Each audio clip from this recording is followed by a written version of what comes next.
And Mind Crypto here. I hope we're all having a wonderful day. I know I am. Looking at all these green bubbles, which is also wonderful to see that we are starting to move, or we're having that feeling that we are starting to move somewhere, which is north. Please remember, I'm not a financial advisor and none of this is financial advice, and none of the information provided in this video should ever be a signal to buy or to sell. And if you haven't already subscribed, hit that subscribe button. You'll be doing me a huge favor, and hit that like button and drop me a comment to let me know what you think about what we're going to talk about. So here we go. So yesterday, this wallet is absolutely on fire. I've seen so many transactions over the last 8 days. It's unreal.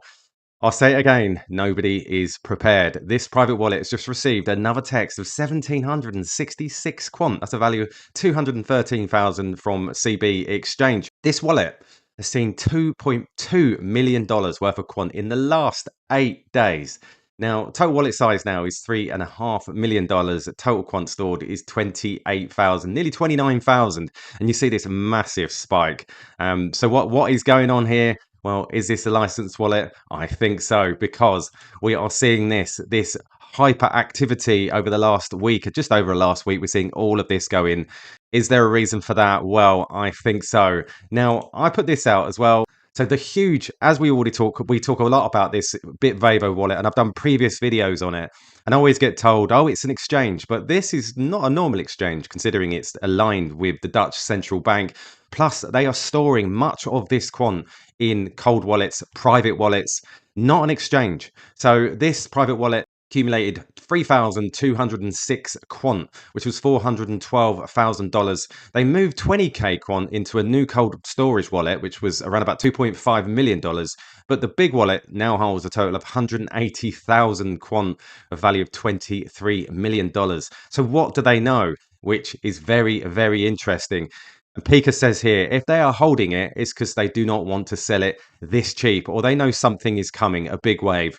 What would happen when big institutions start buying in bulk to hold it like they do with BTC? Quant have way less supply than BTC, and we've seen that the supply of BTC is running out because of the ETFs. Now, at some point, there may be index through organizations like Grayscale that have reported and put out their index possibilities, and they will hopefully create a bag of these assets and then put them out for index, which we hope to see. So this would then align with that. So they're holding them so that they can then use them if at some point an index comes along. Now, also, I said these large accumulating wallets do not care about the prices. They are transacting regardless of price. What does that tell you? Now, I love to ask this question because it tells me a lot. Because if they are just buying regardless, it then gives more weight to the whole reasoning that these are licensed wallets. It also gives more weight to the reason that this is valuable.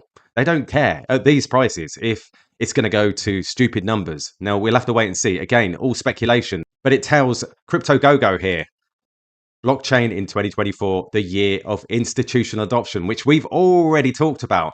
And Quant granted US patent for chronologically ordering blockchain transactions.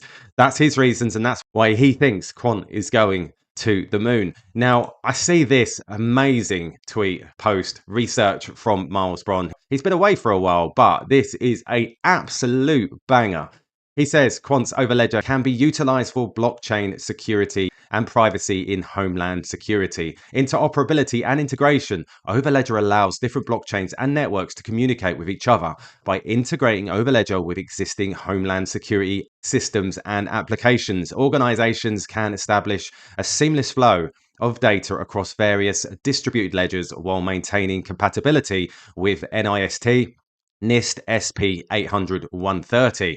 Now, key management, NIST SP 800-130 provides a framework for managing cryptographic keys securely. Overledger can be employed to manage and distribute cryptographic keys across multiple blockchains, ensuring that keys are generated, stored, and exchanged in a secure manner according to NIST guidelines.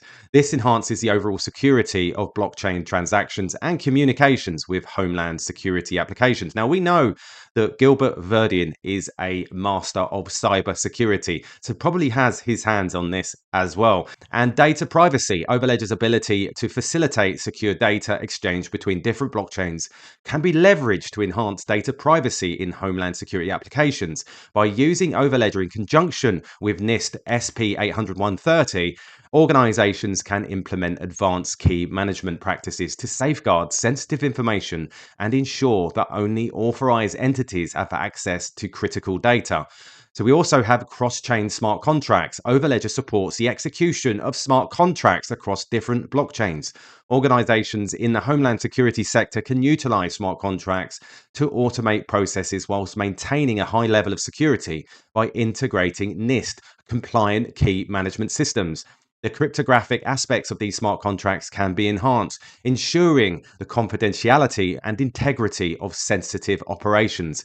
Regulatory compliance. NIST standards are widely recognized and accepted in the field of cyber security. By incorporating Overledger into blockchain applications for homeland security, aligning key management practices with NIST SP 800-130, organizations can demonstrate adherence to established security standards and regulatory requirements. NIST times Overledger. And he's absolutely right, because if we look here, we've got the blockchain security and privacy. Why does it matter to homeland security enterprise? If we then look at this, we can see NIST, we can see this NIST blockchain technology overview.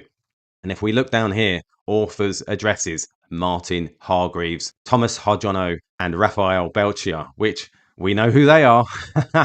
And we can see this is the SATP core, and this is the internet draft, which we're hopefully going to see in July this year. And we also see this terminology. They're following some terminology used in the current document. We borrow terminology from NIST and ISO as much as possible, introducing new terms only when needed. This is the SAT architecture.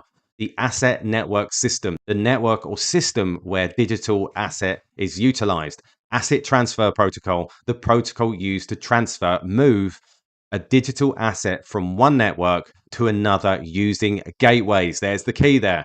Origin network, the current network where the digital asset is located. So this is very, very big. And we can also see this championing global interoperable specifications, multi-party distributed key management, tackling the hard challenge of distributing key management, provisioning, revocation, reissuance, supports cross-enterprise managed deployment using NIST Special Publication 800-130, a framework for cryptographic key management systems as a starting point, potential path to standardization to be confirmed. Now, we also see this from Confidential, and I think this is quite fitting to what we've just talked about. Quant is not another blockchain or decentralized platform. It sits on top of everything new and legacy. And we can see this from the man himself. He absolutely nails it.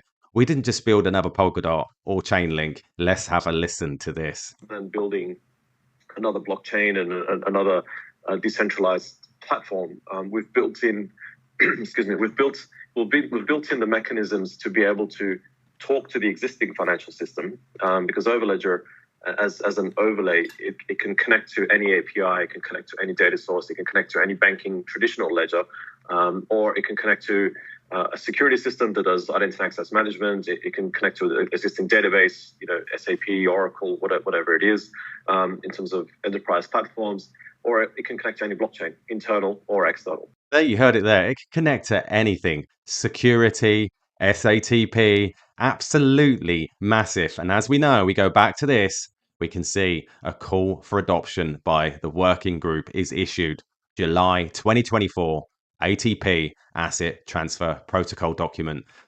Wow, this is the draft ETF, IETF, SATP core, which we just talked about.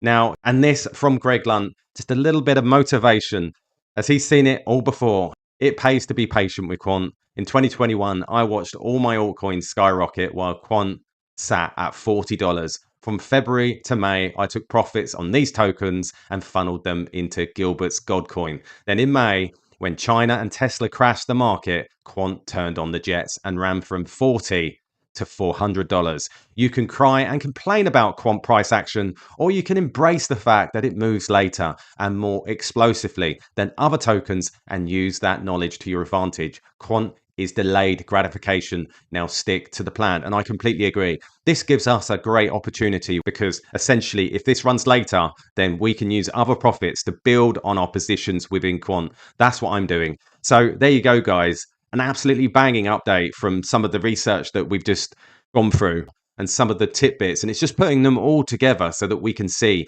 the bigger picture.